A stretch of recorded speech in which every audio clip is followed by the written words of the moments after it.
souvent freiner, changer de trajectoire, contourner, voire même parfois certaines plaques d'eau de peur de glisser et de tomber. Franchement, c'est très très impressionnant et cela doit demander pour eux, pour les coureurs, que c'est pourtant s'ils sont fatigués, mais cela doit demander pour eux encore un énorme effort au niveau de la maîtrise dans ces conditions très très particulières de descente. Les deux hommes de tête à la Reims, à 65 km de l'arrivée. Mais quels 65 km, puisqu'à partir de la Reims, on va commencer l'ascension du col d'Aubisque. Et on vous le répète, une ascension qui sera terrible alors que l'hélico est de retour et on s'en réjouit. L'hélicoptère de retour sur la tête du peloton. Je vous le disais, une très longue et très dure ascension du col d'Aubisque par le côté le plus difficile. Rendez-vous compte, la Reims est à 500 mètres d'altitude. Le sommet d'Aubisque est à 1709 mètres. Donc c'est 1200 mètres de dénivellation qui attendent les coureurs. Et vous pourrez en savoir encore plus sur Internet. Vous le voyez sur votre écran. Et pour l'instant, on vit tout ça en direct avec des moyens techniques qui assurent et on s'en réjouit. On peut suivre ici la tête du peloton. Alors qu'à l'avant, eh bien, c'est une véritable course de mouvement et que dans les premiers lacets de l'ascension, il y aura sans doute quelques regroupements. Jean-René. Oui, Salvatore Commesso, l'Italien au maillot blanc, c'est-à-dire le maillot du meilleur jeune, au prix d'une descente de folie, nous venons de l'observer là pendant un peu plus d'1 kilomètre, est en train de rentrer dans le groupe où il y a Bottero, Mancebo, Atienza et Franck Hoy. Il est en train de revenir sur eux et derrière lui se trouvent trois autres coureurs que nous allons attendre et identifier. Salvatore Commesso qui a vraiment fait une descente absolument incroyable et qui se retrouve donc dans ce groupe de 3 coureurs. Et nous allons nous retrouver avec un tiercé qui se trouve derrière. Donc Commesso rejoint les 4, donc groupe de 5. Et derrière ce groupe de 5, un groupe de 3 qui est en train de se reformer, dans lequel il y a Audrey Onzola. Voilà, c'est le premier que nous découvrons à la sortie de ce virage. Juste devant lui, un coureur de l'équipe Kelmé. Coureur de l'équipe Kelmé qui est juste devant nous, qui est Pascal Di Laurente. Et il y a un troisième coureur, nous allons encore redoubler, voilà les deux hommes, pour nous retrouver maintenant à hauteur de Mario Aerts. Voilà Patrick, donc le trio que je viens de vous énumérer est juste devant eux. Les 5, puisqu'ils étaient 4 et Commesso les a rejoints. Alors, situation de la course, alors qu'on nous annonce une chute aussi pour Wouters. Situation de la course avec Matan et Ochoa, alors que là, on voit le peloton. On va vérifier si ce peloton, oui, il est maintenant très important. Il y a pas mal de coureurs qui sont revenus de l'arrière, avec le maillot jaune notamment, que vous voyez ici. Nous le signalait tout à l'heure Jean-Paul Olivier. De nombreux coureurs qui sont revenus dans la descente, au prix d'efforts qu'ils paieront malheureusement sans doute dans l'ascension de l'Aubisque. On va donc vous proposer, oh là, il y a des coureurs partout, et l'ascension de l'Aubisque va encore les éparpiller encore plus, si j'ose dire.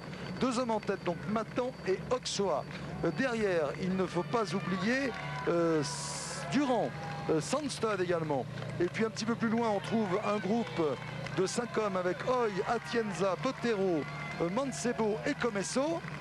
Et un petit peu plus loin encore, un groupe de 4 avec Hervé, Odriozola, Laurente et Hertz, semble-t-il. Alors que nous sommes là avec Richard Virenque, lui, qui a été victime tout à l'heure, on l'a dit, d'une crevaison. Et qui revient. Jean-Paul. Voigt a été sévèrement touché, il est sévèrement touché au visage, il n'est pas reparti, il est toujours sur un petit muret, il a raté son virage, donc il n'est pas reparti et donc il bénéficie pour l'instant des soins du docteur Porte, mais il apparaît sévèrement touché au visage. L'un des attaquants de cette première semaine, Voigt, donc victime d'une chute, alors qu'on a vu que Richard Virenque était dans un groupe qui revient sur la tête. À la suite donc de sa crevaison tout à l'heure, c'était pas le bon moment. On le dit toujours, c'est jamais un bon moment pour crever. Mais en ce moment, c'était dur d'être victime d'une crevaison dans cette partie de la course. Jean-René. petite précision simplement concernant Pascal Hervé. Il n'était pas, il le sera bientôt, mais il n'était pas avec Odriozola, avec Aerts. Il a maintenant ses 3 hommes en point de mire et on peut imaginer qu'il va les rejoindre dans un instant, car en fait, après sa chute, Pascal Hervé, vient-on de nous préciser, a dû à 2 reprises s'arrêter pour des problèmes mécaniques au niveau de son vélo. D'abord dépanné par une moto, les motos volantes de l'épannage, et ensuite par une voiture d'assistance technique. Et maintenant, il a pu repartir normalement avec une machine entièrement réparée. Et il roule pour rejoindre le trio où il y a Aerts, où il y a Odriozola. Voilà. Et Lorente. Donc, voilà, une situation très confuse, mais ce qui signifie donc que cette journée est placée, on vous l'a dit, sous le signe de l'offensive. Ce qui nous fait penser, Bernard, c'est que ce soir, on va avoir des très gros dégâts. Je ne sais pas si le Tour se jouera en partie à l'avant, mais en tout cas, on va avoir sans doute de nombreux abandons et des coureurs qui vont payer comptant les conditions atmosphériques terribles de la journée. Oui, il y a déjà de gros écarts après seulement un col. Il reste encore 2 cols. Il y a des coureurs qui sont déjà très attardés. Il y a des coureurs qui vont se décourager dans la descente extrêmement difficile, où il fait très froid dans cette descente. Et ce sont des coureurs qui seront vraiment très mal à l'aise dans la montée du col d'Aubisque. Ils vont encore perdre beaucoup de terrain, comme ils en perdront également beaucoup dans la descente. Et ce soir, il y aura des écarts extrêmement importants. Vous avez vu Udo Bols, Hamilton, ce sont tous des équipiers qui tentent de revenir, là, tous les équipiers de Lance Armstrong, qui tentent de revenir à l'avant pour aider leur leader. On a vu des équipiers de Ulrich, des équipiers de... Il y a Olano dans ce groupe. d'Armstrong.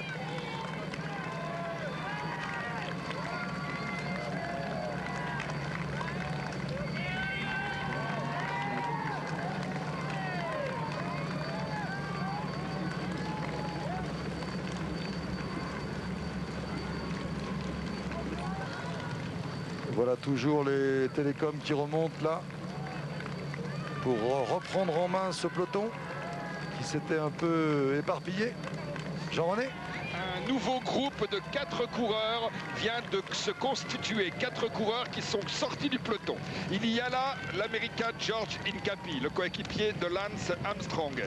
Il y a également dans ce groupe l'ancien maillot jaune du début du Tour, David Millar. Figure également dans ce groupe de la Saeco, Paolo Salvoldelli. Et enfin le 4e coureur qui appartient donc à ce groupe de 4 qui vient de se détacher est un coureur de l'équipe Kelme.